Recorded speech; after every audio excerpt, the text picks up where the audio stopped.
Hello বন্ধুরা, কেমন আছো? আশা করি ভালো আছো। আমিও ভালো আছি। এই দেখো বন্ধুরা, তোমাদের সাথে আজকে আমি শেয়ার করব কই মাছ দিয়ে আলু পেঁপের রেসিপি।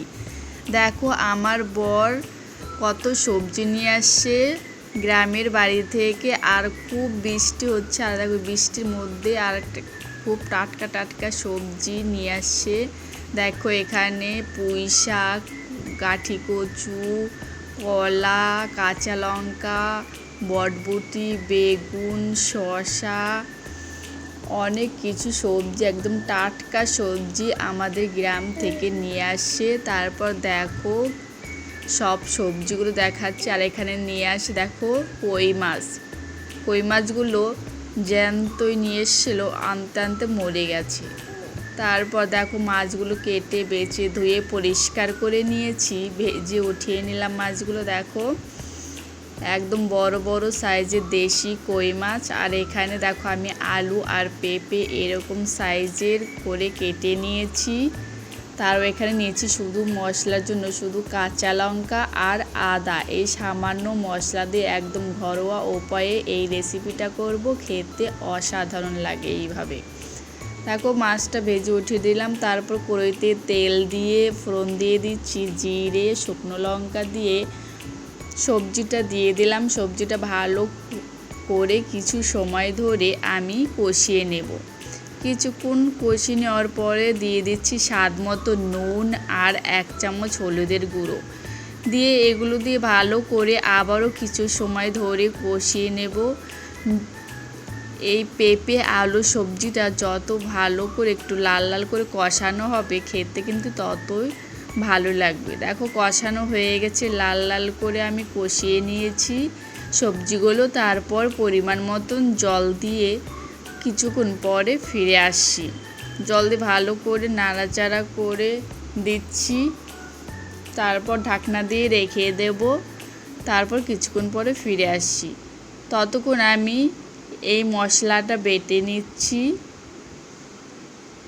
দেখো মশলাটা আমার বাটা হয়ে গেছে। তারপর আমি বাটিতে উঠিয়ে নিচ্ছি। খুব সামান্য মশলা দিয়ে এই রেসিপিটা খেতে জাস্ট অসাধারণ হয়।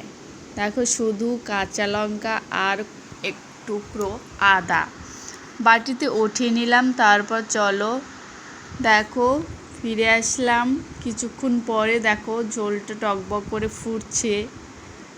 এখানে চাইলে তোমরা শুকনো লঙ্কাও দিতে পারো, আবার লাল লঙ্কার গুঁড়োও দিতে পারো, কিন্তু আমি একদম কাঁচা লঙ্কা দিয়ে ঘরোয়া উপায়ে রান্না করছি।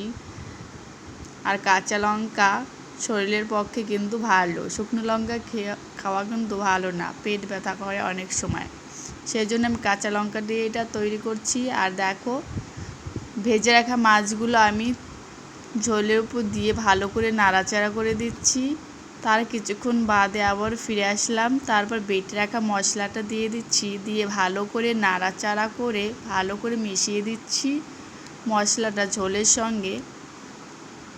তারপর আবারও কিছুক্ষণ বাদে ফিরে আসছি। দেখো বন্ধুরা কিছুক্ষণ বাদে ফিরে আসলাম। তারপর নামানোর ঠিক 5 মিনিট আগে 1 চামচ জিরের গুঁড়ো দিয়ে দিচ্ছি। জিরের গুঁড়ো দিয়ে ভালো করে নাড়াচাড়া করে দিচ্ছি, যাতে ঝোলের সঙ্গে সবজির সঙ্গে ভালো করে মিশে যায়। আর আবারও কিছুক্ষণ ঢাকনা দিয়ে রেখে দেব। দেখো কিছুক্ষণ বাদে 5 মিনিটের মতো ঢাকনা দিয়ে রেখেছিলাম। তারপর ঢাকনা খুলে দেখো তরকারিটা রেডি। আর দেখো হয়ে গেছে। কেমন লাগলো ভিডিওটা বলবে প্লিজ কমেন্ট করে।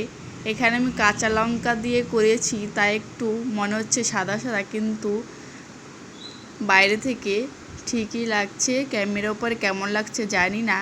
তোমরা চাইলে লাল লঙ্কার গুঁড়ো দিয়েও কালারটা করতে পারো, কিন্তু আমি এই কাঁচা লঙ্কা দিয়ে তৈরি করছি, কিন্তু খেতে ভীষণই ভালো হয় এরকম। দেখো বন্ধুরা ভিডিওটা কেমন লাগলো বলবে প্লিজ কমেন্ট করে। যদি ভালো লাগে প্লিজ সাবস্ক্রাইব করে আমার পাশে থাকবে। আর দেখো দেশি কই মাছ কেমন লাগলো ভিডিওটা বলবে প্লিজ।